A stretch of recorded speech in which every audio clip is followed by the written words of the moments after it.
This is the exercise number 3 for improving your pelvic alignment for SI joint pain or sciatic pain. And if you haven't watched my last 2 videos, and I put the link down below so that you can check them out later.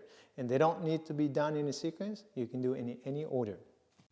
If you want to learn how to retrain your body and then movement safely and then effectively and then move better, subscribe to my channel and hit the bell to be notified when I post a new video every week.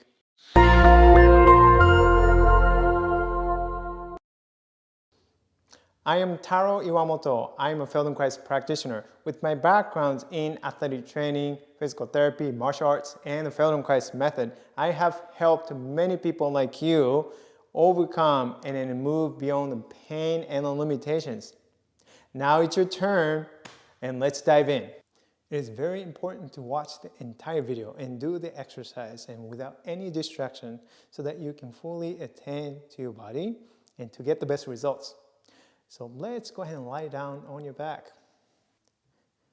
Okay, so before we begin, if you need a pillow or the towel underneath the head to make your neck more comfortable, please do use that. So have your legs bent and let's just check the contact of your pelvis, and can you feel the weight distribution of your pelvis across the pelvis, and feel which side are you leaning into. There's usually a little bit of a bias, and that's normal, and don't change it, don't correct it, and just leave it as it is, and just to notice how is the pelvis is lying down against the floor right now. And then as you go through the movement in this exercise, and at the end you are going to check it again and notice it'll probably change. So we're going to start actually really simple movement, just moving your ribs and turning the ribs a little bit to the left side.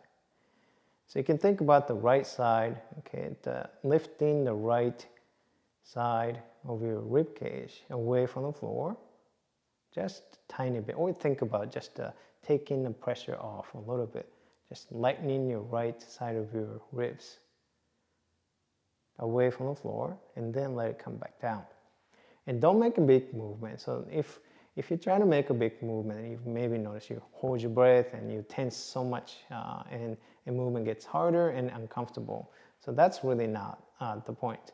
And the point is just to so easy and so lightly, and to lift your right ribs away from the floor.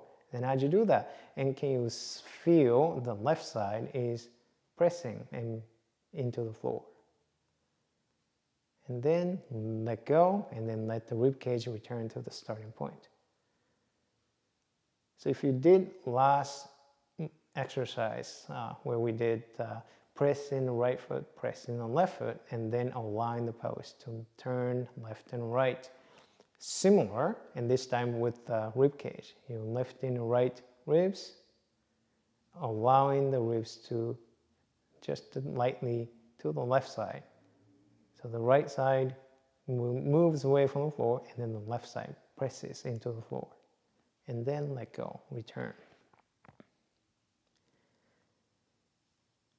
Always about the quality of the movement, smoothness of the movement.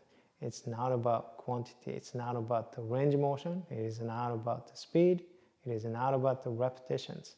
So you're going to repeat until the movement becomes smoother. Just even tiny bit easier, that's enough. Okay, it might take a few repetitions to get there.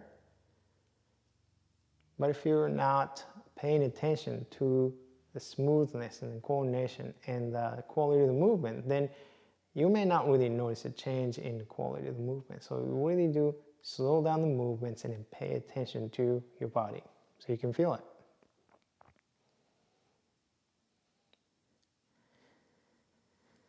And as the movement becomes a little bit easier, and then now it starts to bring attention to your pelvis. So as you lift your right ribs, and can you feel the weight is also shifting over to the left side of your pelvis?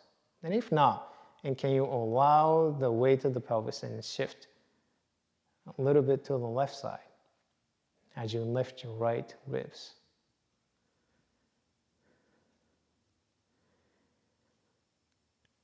And it may not happen right away easily. If it doesn't happen, not because it is tight, but because it is what you're doing habitually. Habitually, you are contracting the muscles to interfere with the movement and the connection between the ribs and the pelvis. And if you're able to actually reduce that effort and let go of unnecessarily habitual effort, and then actually the movement connects fairly easily from the ribs and down to your pelvis. And you can feel the pelvis is also shifting to the left side. Okay.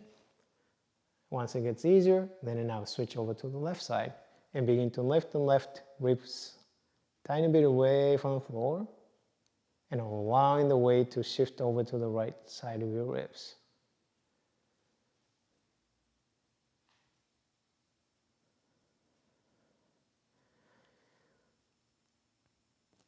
Another reminder, slow movement. Okay, keep the movement small and slow, always.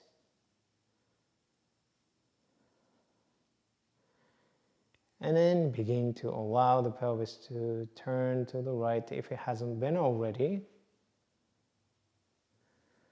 so that you can start to actually sense the connection between the ribs and the pelvis.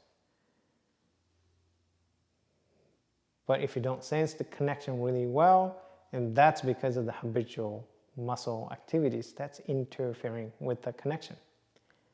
It stops the turning of the pelvis somewhere along the spine and your ribs.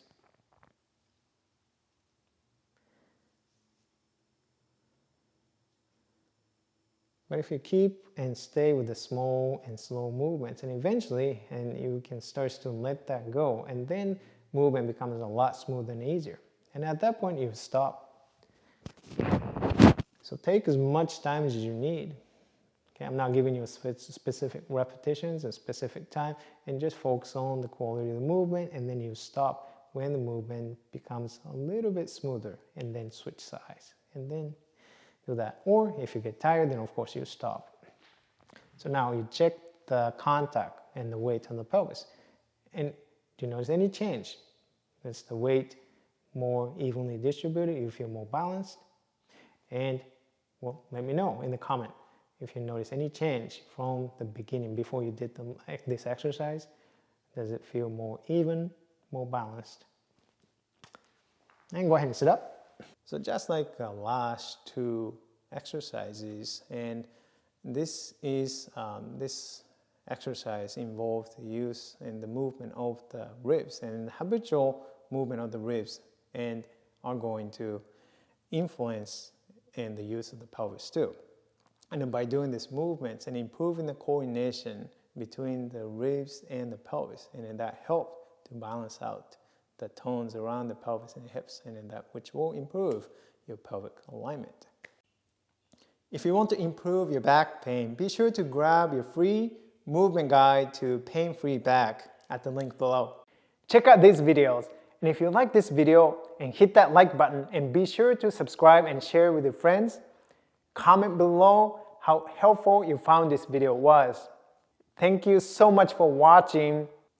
See you in the next video. Happy mindful movement. Bye bye.